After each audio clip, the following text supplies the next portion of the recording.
¿Qué tal?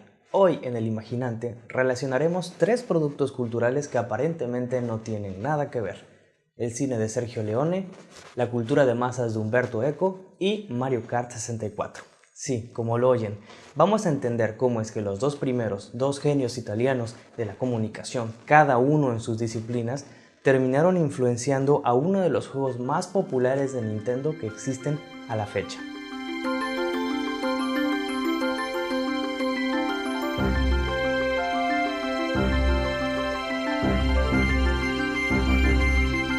Sergio Leone fue un director italiano, grandemente influenciado por el cine de la época, la Nouvelle Vague y el cine italiano de los 60s y 70s. Entre sus influencias se encuentra Akira Kurosawa, director japonés que también habría de influenciar a George Lucas con la historia de Star Wars, con su película La Fortaleza Escondida. Otra película de Kurosawa, Yojimbo, inspiró la primera película de Leone del género western, por $1 puñado. El western o cine de vaqueros fue el único género que eminentemente nació en Estados Unidos. Pero ese cine al principio era prístino, limpio, con el bueno bien definido, casi siempre bajo el estereotipo del americano honesto pero también rudo, simbolizado por la figura del momento John Wayne. Este cine de cowboys era aspiracional, agradable, siempre ganaba el bien y los indios solían ser malvados y bárbaros. El sueño americano. John Wayne es América, era el eslogan. Conservador, anticomunista. Eran los 50s, el mundo era de los ganadores de la guerra y había optimismo. Pero ya en 1960 se empezó a gestar un movimiento cinematográfico enfocado en el realismo y sobre todo en la ambigüedad de los personajes y en la difícil distinción entre el bien y el mal. Y en coproducción de Italia con varios países europeos se lanza el Spaghetti Western, una serie de películas del oeste americanos pero filmadas en Europa, especialmente en España. En ese contexto, Leone dirige la trilogía del dólar, con música compuesta por otro gran italiano extraordinario, Ennio Morricone, un músico talentosísimo que crearía un estilo musical para las películas del Spaghetti Western de Sergio Leone y que influenciaría a muchos músicos. El tema principal de El bueno, el malo y el feo está basado en un leitmotiv,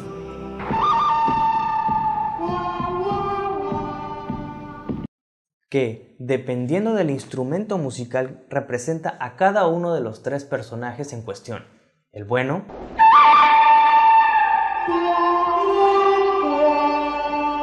el malo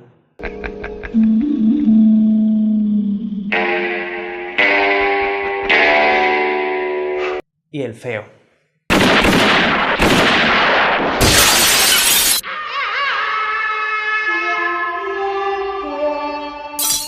Y que representan que en el fondo todos somos iguales, una lucha constante entre nuestras buenas y malas intenciones. El tema se convertiría en uno de los símbolos más reconocibles del siglo XX y que ha acompañado a todo tipo de piezas audiovisuales a la fecha, algunas como claro homenaje, otros como parodia e incluso como simple inspiración musical.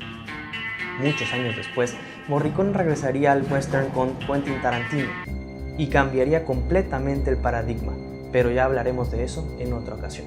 Lo que nos compete hoy es cómo Sergio Leone y Ennio Morricone terminarían influenciando el estilo de Calimari Desert, el último circuito de la Mushroom Cup Mario Kart 64. ¿Por qué resulta interesante? Pues porque es el único nivel de desierto del universo de Mario Kart que se basa enteramente en la obra de Sergio Leone. Los demás circuitos de la serie con temáticas similares hacen referencia o a Egipto y sus pirámides o a un estilo mucho más campirano y optimista. Pero Calimari Desert no. Veremos que Umberto Eco tenía razón y lo que él y otros colegas llamaron los tres niveles de cultura coexisten todo el tiempo en las películas, la televisión, la música y los videojuegos. Pero vamos por partes. Calimari Desert es un circuito de longitud regular que recuerda al viejo oeste americano. Tiene dos trenes o uno, dependiendo de la forma en la que estemos jugando, cuyas vías atraviesan en dos puntos al circuito. Tiene formaciones rocosas al estilo Arizona y todo tipo de texturas desérticas, pero Ennio Morricone está aquí también. La música de Calimari Desert es una especie de blues, pero al tema principal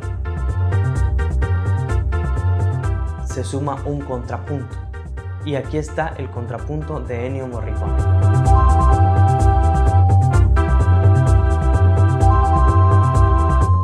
Por si no fuera suficiente, el score del circuito toma otro elemento típico del western y lo incorpora en la música: los trenes.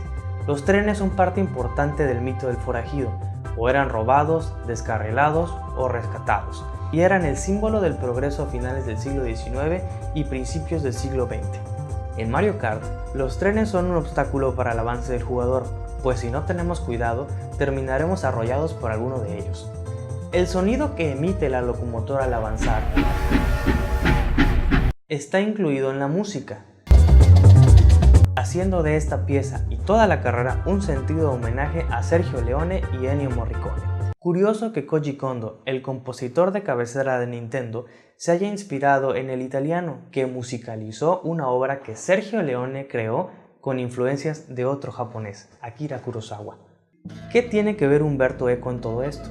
Bueno, pues dentro de su obra Apocalípticos e Integrados, habla extensamente de los niveles de cultura, y que los productos culturales de alto nivel, a los que denominaba alta cultura o highbrow, eran primero apreciados por los conocedores de arte, la élite consumidora con un alto nivel de cultura, un grupo pequeño y personalista, como el auditorio de Akira Kurosawa, que era un gran conocedor de las obras de Shakespeare, por ejemplo. A partir de ahí, hacia abajo, podíamos hablar de mid-cult o cultura media y mass-cult o cultura de masas o cultura baja.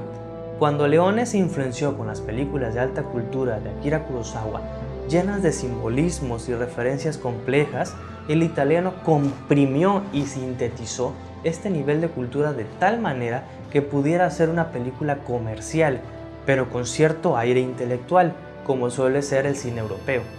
Es así como Leone convierte estas referencias culturales en mid-cult o cultura media. Asimismo, Morricone, músico clásico que suele experimentar con instrumentos modernos y sintetizadores, crea una pieza musical tan reconocible, tan simple en su estructura, pero con tanto simbolismo que la convierte en una pieza de la cultura de masas, identificable por millones que probablemente ni siquiera han visto la película El bueno, el malo y el feo. De aquí, el salto a Mario Kart no es grande. El punto es este: el público de Kurosawa era minúsculo si lo comparamos con el público que reconoce la música del bueno, el malo y el feo. Y asimismo, el público de Mario Kart 64 es inmensamente superior en número a cualquiera de las dos referencias culturales previas. Es así como un producto de arte de alta cultura se va simplificando y reproduciendo a tal punto que termina por convertirse en parte de un videojuego.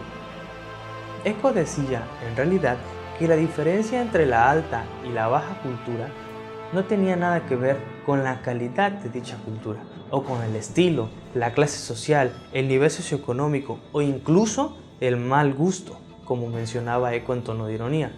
Sin embargo, decía que en realidad lo que diferenciaba la alta cultura de la baja era que la primera tenía productos culturales más complejos, que necesitaban una capacidad mayor de abstracción y que en general no están diseñados para ser comercializables en masa, sino para ser consumidos en lo privado, en lo subjetivo.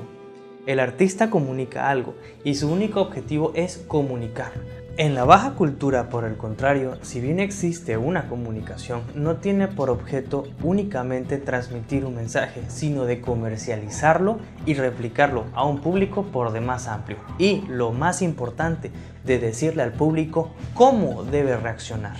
Y ya no es la prioridad del análisis o la fruición personalista, el consumo, sino que llegue a todos los públicos y que todos los públicos reaccionen razonablemente idéntico.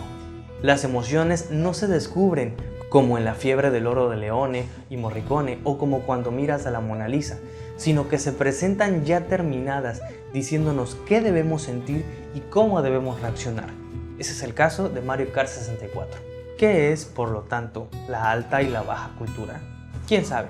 Pero ahora sabemos por qué Sergio Leone y Mario Kart 64 comparten el mismo ADN. Y bueno, esto ha sido el primer video de El Imaginante, un proyecto en el que he estado trabajando desde hace varios meses y que por fin ve la luz. Agradezco los comentarios y si te gustó el video, dale like y suscríbete a nuestro canal, que próximamente estaremos creando nuevo contenido sobre cultura de masas, medios de comunicación y publicidad.